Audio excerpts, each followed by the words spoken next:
संस्कृति रही कराह न मेरा रूप बिगाड़ो रे, अगर मनुजता को संवारना मुझे निखारो रे। संस्कृति किसको कहते हैं? संस्कार जोड़ कृति, इन दो शब्दों से मिलके बना है संस्कृति। यानी कि संस्कारों से प्रेरित होकर के जो भी कार्य किए जाते हैं वह क्या है? संस्कृति। और सबसे प्राचीन, सबसे समुन्नत, सबसे ज़्यादा विकसित संस्कृति कौन सी है? अपनी भारतीय संस्कृति। क्यों है? भारतीय संस्कृति में देखिए दो बातें होती हैं, एक संस्कृति, एक सभ्यता। संस्कृति क्या हो गया? हमारे मानवीय आदर्शों को ऊंचा उठाने के लिए, हमारे चेतना को ऊंचा उठाने के लिए जो भी नियम उपदेश दिए गए हैं धर्मों में, शास्त्रों में, वही क्या है? संस्कृति। और सभ्यता क्या है? जो हमारा बाहरी रहन सहन, पहनावा ओढ़ावा, जगह के अनुसार, वातावरण के अनुसार, देश काल परिस्थिति के अनुसार जो भी निर्मित किए गए, ये सब हैं सभ्यताएं।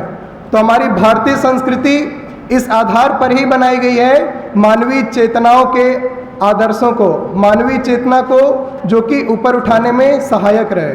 लेकिन क्या है, आज के समय हम लोग पाश्चात्य सभ्यता से, पश्चिमी सभ्यता से प्रभावित होते हुए धीरे धीरे अपनी संस्कृति को भूलते जा रहे हैं। तो आइए, परम पूज्य गुरुदेव ने बहुत ही अच्छी बात कही है, आत्मविश्वास। क्या है आत्मविश्वास? आइए अखंड ज्योति के माध्यम से परम पूज्य गुरुदेव के सूक्ष्म मार्गदर्शन में जो पूरे विश्व भर में जो प्रकाशित होती है अखंड ज्योति, उसका हम लोग स्वाध्याय करते हैं। परमात्मा ने हमको इस मानवीय कार्य के रूप में जो अनुपम उपहार दिया है, उसकी तुलना किसी भी अन्य अनुदान से कर पाना संभव नहीं है। यह मनुष्य जीवन तभी सफल एवं सार्थक हो पाता है जब हम अपने जीवन के प्रत्येक क्षण को आत्मविश्वास से परिपूर्ण करते हुए निश्चिंतता, निर्भीकता एवं निर्द्वंदता के साथ व्यतीत करते हैं।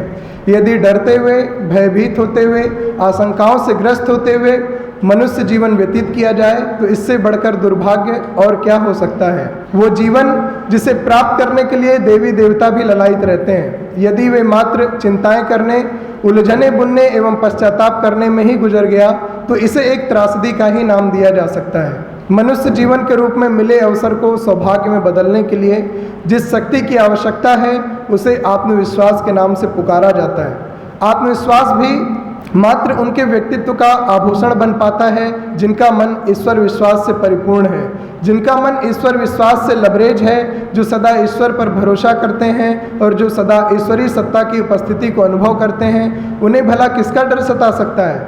ब्लैक कैट कमांडो का एक दस्ता साथ चल रहा हो तो ही अपनी सुरक्षा की आश्वस्ति हो जाती है, और तो फिर जब स्वयं सर्वशक्तिमान प्रभु साथ हों तो कैसा डर और किसका भय? सत्य यही है कि आत्मविश्वास एवं ईश्वर विश्वास एक ही सिक्के के दो पहलू हैं। अपने ऊपर परिपूर्ण विश्वास करने की सामर्थ्य मात्र उसमें होती है जो हर आत्मा में उपस्थित परमात्मा पर अनन्य विश्वास करना जानता है। अपने ऊपर विश्वास करने वाले ही दूसरों के विश्वास पात्र बन पाते हैं।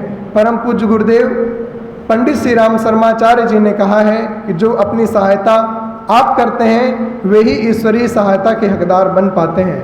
आत्मविश्वास ही मनुष्य की शक्ति का आधार है। बिना आत्मविश्वास के आज तक कोई भी अपेक्षित सफलता का अधिकारी नहीं बन सका है और न ही भविष्य में बन सकेगा।